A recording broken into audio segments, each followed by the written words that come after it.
Most people don't know the distinction between sales and negotiation.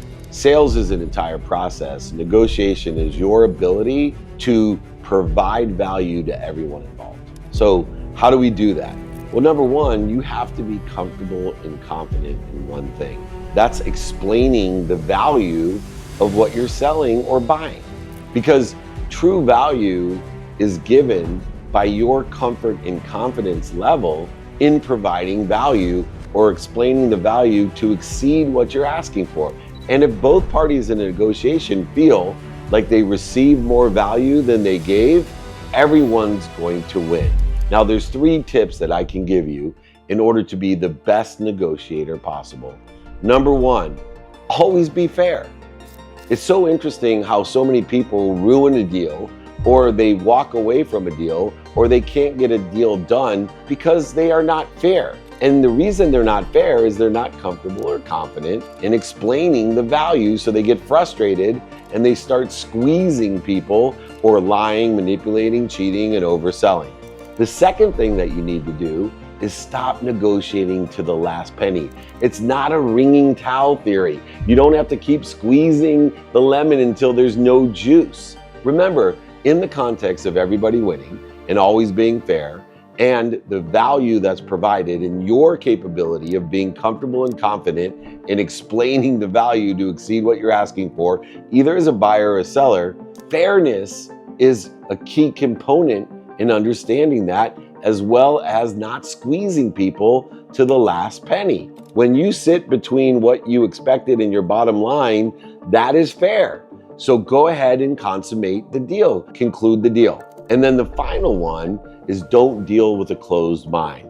I explain it as don't do business with dicks. So many people try to re-engineer a closed mind. When someone's an a-hole or is a closed mind, then statistically, it's going to be 1,000 times harder to negotiate with a person that has a closed mind. So immediately walk away from a closed mind.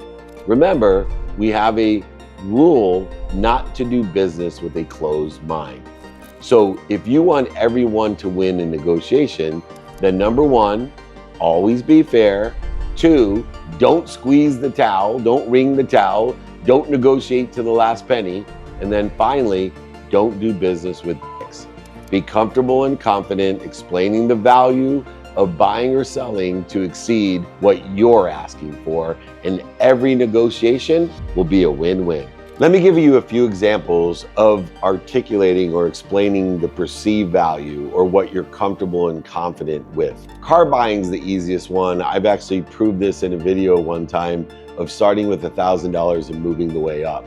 So being confident and comfortable, nobody knows exactly what something's worth. And so the more you practice explaining what something's worth as a seller, the greater your ability will be to provide more value than what you're asking for by the explanation. So for example, if I was selling my car for $3,000 and I told you it was a green Honda with 80,000 miles, and that's all I was comfortable and confident in explaining, it probably would be difficult to sell that car for $3,000. But if I gave you a comparative analysis and was comfortable and confident in telling you that I've done the research and here's the Carfax, the car is completely clean, one owner, that it has a warranty still on it, and the average market price is $6,000 for this car, and all I'm asking is $3,000, and I give you a guarantee within 90 days that you can return it, you can see that my comfort and confidence level in explaining the perceived value is much higher. So the explanation in your comfort and confidence provides not only credibility, but the emotional attachment. Now, the same holds true on the other side. If someone was selling me a car for $3,000, and then I could explain to them, well, it has really high mileage. Most of the cars that have over that amount of mileage have difficulty with their transmission, so I'm gonna have to probably save some money off of the sales price, or maybe the tires are worn and have to get new tires, or maybe the service hasn't been done, or maybe I have the Carfax and said, hey, there's been 3 owners in this car, there's no warranty, no guarantee. Now you can see as a buyer that I'm comfortable and confident in articulating the value that I want to buy it for. And somewhere in between The articulating values for the buyer and the articulating value or the confidence and comfort level of explaining why I want to pay this or why I want to sell it for this.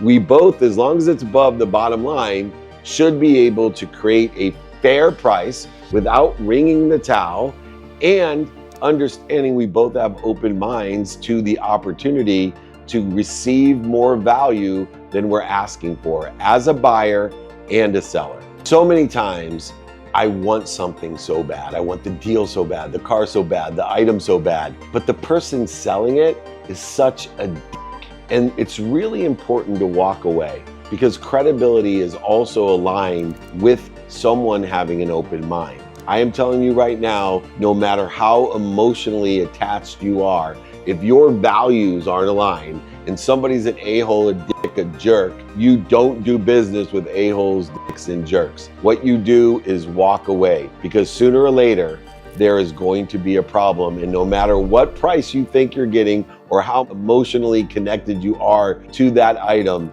you are going to lose. And remember, all negotiations, the outcome is win-win. Both parties feel that they received more value than they were asking for or that they gave up. This is how great negotiations are done, by not doing business with jerks.